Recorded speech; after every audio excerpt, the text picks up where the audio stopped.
ओडिशावासी बार्ता कौन रहा जय जगन्नाथ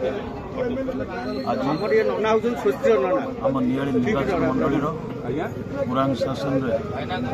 नड़िया गुरुटी रही श्री जगन्नाथ मंदिर सम्मुख आज अमृतानंद महाराज सहयोग एवं आज ये जगन्नाथ महोत्सव आज भूमि पूजन होची महाप्रभु जगन्नाथ आज्ञामाल आसी आज पूजन पर आसंता 26 तारीख रु 29 तारीख पर्यंत प्रभु श्री जगन्नाथ महोत्सव पालन करा जगन्नाथ उपरे रचित प्रवचन हम एवं यज्ञ अनुष्ठित हम ए जगन्नाथ संस्कृति परंपरा जगन्नाथ नीति जगन्नाथ जो 56 भोग प्रसाद सेवन एमती बहुत प्रकार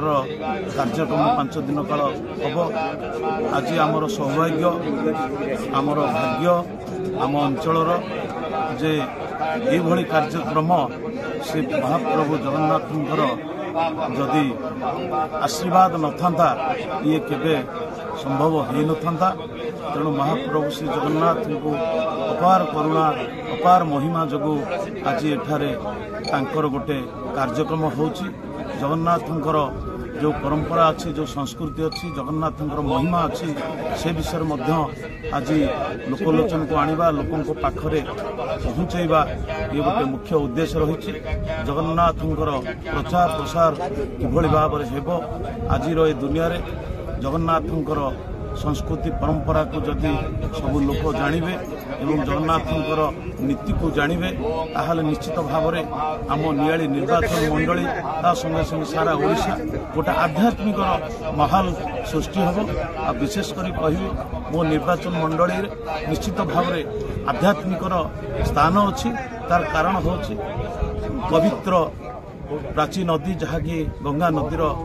बहु आगु ए नदी तेणु ये विश्वास करा जाए एवं अच्छी प्रमाण अच्छी शैव पीठ एवं बहु